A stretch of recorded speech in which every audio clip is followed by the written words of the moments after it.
प्रेम से बोले वृंदावन बिहारी लाल की जय। प्रेम से बोले राधा रानी सरकार की जय। आज का जो प्रसंग है, दुखों से छूटने का उपाय, यानी दुख से छुटकारा कैसे मिलेगा, इसी के बारे में आप लोगों को बताया जा रहा है। जरा ध्यान से सुनेंगे। युधिष्ठिर ने पूछा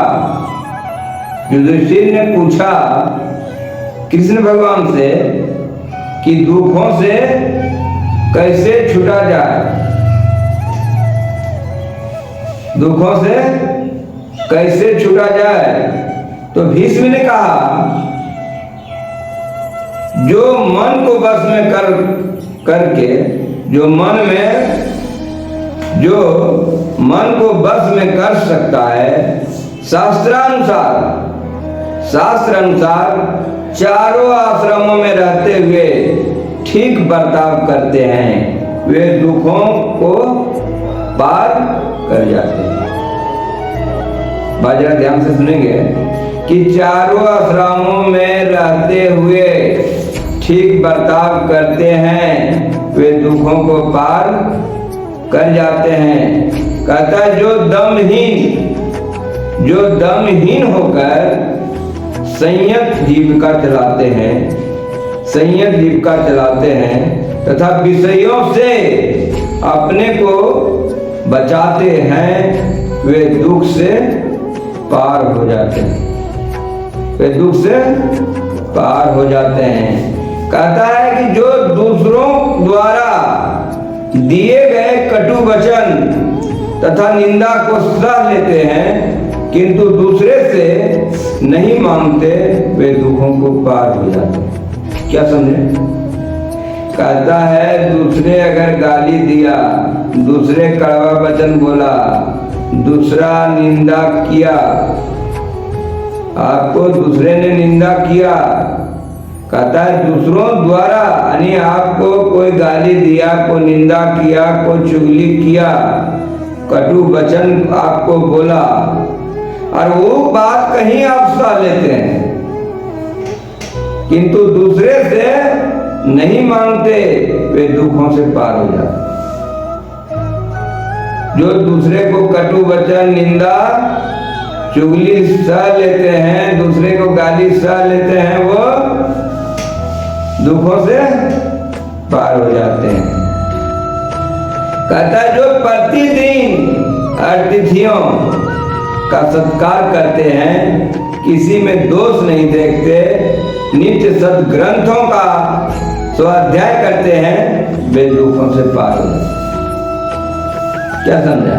कहता है कि अतिथियों को, जो दूसरों को सेवा सत्कार करते हैं, ठीक है, जो अतिथि मन होता है दूसरा, जो भी कोई आदमी आ रहा है उसको अतिथि आप कहें, जो भी कुटुंब बचन जो भी आया वो अतिथि कहते हैं। कहता है कि प्रतिदिन, एक दिन नहीं, प्रतिदिन अतिथियों का सत्कार करते हैं, किसी में दोष नहीं देखते। इन्हें किसमें दोष है, हमरे घर आया थी हमारा दुश्मन है, वो नहीं देखते। वो हमरे घर आया तो अतिथि बन के आया, ठीक है। कहता है कि प्रतिदिन अतिथियों का सत्कार करते हैं, किसी में दोष नहीं देखते हैं और नित्य सद्ग्रंथों का स्वाध्याय करते हैं, वे दुखों से पार हो जाते हैं। कहता है जो माता पिता की सेवा करते हैं, जो माता पिता की सेवा करते हैं और दिन में नहीं सोते हैं, वे दुखों से पार हो जाते हैं। क्या समझा? जो माता पिता की सेवा करते हैं और दिन में नहीं सोते हैं, वे दुखों से पार हो जाते हैं। ठीक है, ये सब बात याद रखना।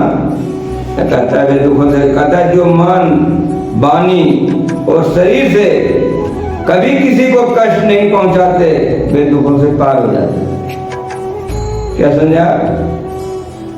समझ में आ रहा है ना? कहता है जो मन, यानी अपना मन, अपना वाणी जो वचन है और शरीर से कभी किसी को कष्ट नहीं पहुंचाते, वे दुखों से पार हो जाते। कहता है वाणी ऐसा बोलिए मन का आप आंखों को शीतल करे, आंखों शीतल। माने वाणी में मिठास होना चाहिए। हमारा वाणी से किसी को तकलीफ ना हो। हम जो बोले हमारा वाणी से किसी को तकलीफ ना हो, हमारा मन से किसी को तकलीफ ना हो, हमारे शरीर से किसी का तकलीफ ना हो। जैसे ऐसे जो व्यक्ति हैं वो दुखों से पार हो जाते हैं। ठीक है। कहता राजा प्रजा का धन नहीं छीनता। राजा जो होते हैं वो प्रजा का धन नहीं छीनता और अपने राज की सुरक्षा रखता है, वे दुखों से पार हो जाते हैं। कहता है आप गांव का बड़े आदमी हैं, आप मुखिया हैं, आपका बहुत धन है, तो आप अपना धन रखिए, लेकिन दूसरे का धन छीनने का कोशिश नहीं कीजिए। दूसरे का धन नहीं छीनिए और अपने राज की, जो आप गांव में हैं, जो राज्य में है, जो शहर में है, उसको सुरक्षा रखिए, तो आप दुखों से पार हो। ठीक है। कहता जो नित्य यज्ञ करते हैं, जो नित्य पूजा करते हैं, नित्य भगवान की सेवा करते हैं, नित्य जो यज्ञ करते हैं और अपनी ही पत्नी में समिति रखते हैं, अपने पति में जो सलाह रहते हैं, जो सम्मत से रहते हैं, वे भी दुखों से पार हो जाते हैं। ठीक है। वे दुखों से पार हो जाते हैं।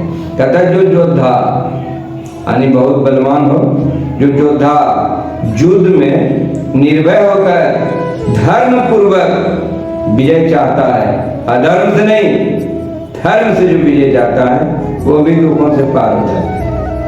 अगर योद्धा हो, बहुत बलवान हो, अगर युद्ध करने जा रहा हो, तो निर्भय होकर धर्म अगर कह रहा है कि युद्ध करना सही है या नहीं है, अगर धर्म कर रहा है तो धर्म पूर्वक अगर जो विजय चाहता है, वो दुखों से पार हो जाते हैं।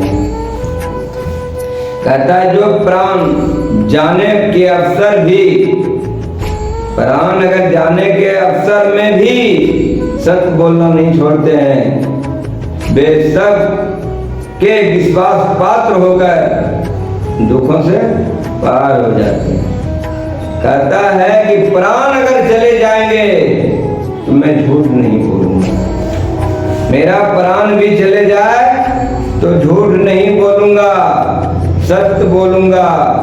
सबके विश्वास पात्र होकर मैं हम बोलूंगा। ऐसे व्यक्ति दुखों से पार हो जाते हैं। कहता है जो दमहीन होकर सत्कर्म करते हैं, सदा मीठे वचन बोलते हैं और अपने धन को सत्कर्मों में लगाते हैं, वे भी दुखों से पार हो जाते हैं। क्या समझा? कहता है जो दमहीन होकर, जो गम होकर सत्कर्म करते हैं, सत्कर्म नहीं, जो सत्कर्म करते हैं, सदा मीठे वचन बोलते हैं, सदा मीठा बोली बता करता है कि बोल ना बोल किसी के तीखे, क्यों तू किसी को दुश्मन दिखे। बोली से पता चलता है कि आप दोस्त हैं कि दुश्मन हैं। ठीक है। कहता है कि जो दमहीन होकर सत्कर्म करते हैं, सदा मीठे वचन बोलते हैं और अपने धन को, जो आपके पास धन है, वो सत्कर्मों में लगाते हैं, वे भी दुखों से पार हो जाते हैं। कहता है जो तपस्या करते हैं, जो तपस्या करते हैं, कुमार अवस्था में से ही ब्रह्मचार्य का पालन करते हैं। शादी होने के बाद नहीं, कुमार अवस्था में ही जो ब्रह्मचार्य का पालन करते हैं, वे विद्या में उत्तीर्ण है, वे भी दुखों से पार हो जाते हैं। क्या समझे? कहता है जो तपस्या करते हैं, कुमार अवस्था से ही ब्रह्मचार्य का पालन करते हैं, वेद विद्या का उत्तीर्ण है, वे भी दुखों से पार हो जाते हैं। कहता है जिनके रजोगुण तथा तमोगुण शांत हो गए हैं और शुद्ध सतोगुण स्थित हैं, वे भी दुखों से पार हो जाते हैं। कहता है जो स्वयं किसी से भय नहीं करते और किसी को भय नहीं देते। क्या समझे? आदमी अभी बहुत डराने वाले भी हैं, बहुत अधर्म करने वाले भी हैं। कहता है कि जो स्वयं किसी से भय नहीं करते और किसी को भय नहीं देते, वो संसार के सभी प्राणियों को अपने समान मानते हैं। संसार के सभी प्राणियों को अपने समान मानते हैं। जैसे हमारे प्रधानमंत्री हैं नरेंद्र मोदी, जितने भी संसार है सब अपना जैसा मानते हैं। ऐसे अगर व्यक्ति हो तो वे भी संकटों से पार हो जाते हैं, वे भी दुखों से पार हो जाते हैं। तथा जो दूसरों को स्वामित्व संपत्ति से ईर्ष्या बस जलते हैं। देखिए बड़ा इंपॉर्टेंट बात है इसमें, कहता है कि वे भी संकटों को पार होते हैं, हो जाते हैं। जो दूसरों को स्वामित्व संपत्ति से, जो दूसरे का संपत्ति से ईर्ष्या करते हैं, जलते हैं और विषयों से पूरा छूट गए हैं, वे श्रेष्ठ साधु पुरुष दुखों से पार हो जाते हैं। कहता दूसरे को स्वामित्व संपत्ति से ईर्ष्या बस जलते नहीं है, जलते तो है। कहता है कि दूसरों को स्वामित्व संपत्ति से ईर्ष्या बस जलते नहीं है। जो दूसरे को संपत्ति देकर, दूसरे को धन देकर, दूसरे को बेटा देकर जिसको जलन नहीं होती है, वे विषयों से पूरा छूट गए हैं, वे श्रेष्ठ साधु पुरुष दुखों से पार हो जाते हैं।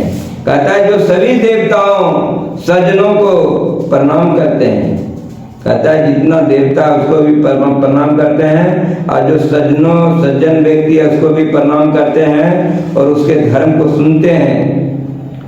जिनमें श्रद्धा और शांति विद्वान है वे भी दुखों से पार हो जाते हैं।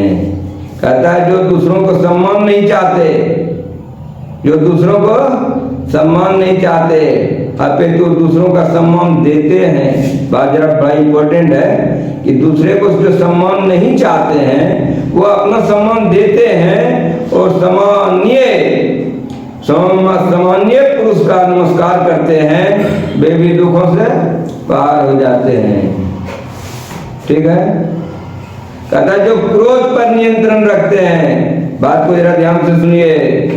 कहता जो क्रोध पर नियंत्रण रखते हैं, क्रोधी का क्रोध शांत कर देते हैं, करते हैं। जो स्वयं किसी पर क्रोध नहीं करते वे भी दुखों से पार हो जाते हैं। क्या समझे? कहता है जो क्रोध पर नियंत्रण करते हैं, क्रोधी का क्रोध शांत कर देते हैं। कोई मनुष्य आपके पास आया और आप शांत से बोल रहे हैं और उसको भी क्रोध को शांत कर दिए, ठीक है। वो जो स्वयं किसी पर क्रोध नहीं करते, ऐसे व्यक्ति दुखों से पार हो जाते हैं।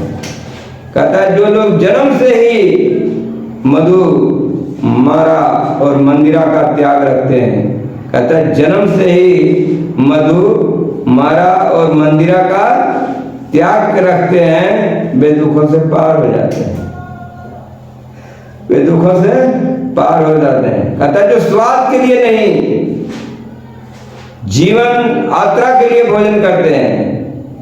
ये हमारी जो है जीवन यात्रा है, ठीक है।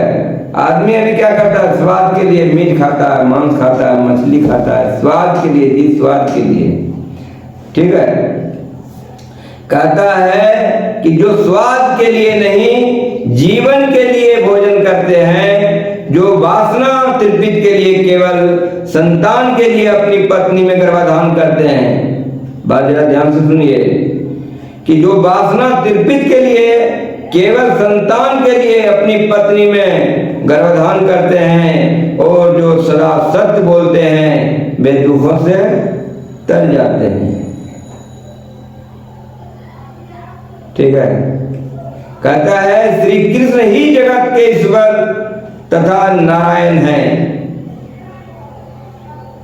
श्री कृष्ण ही जगत के ईश्वर तथा नारायण हैं। जो उनकी उपासना करते हैं वे दुखों से तर जाते हैं,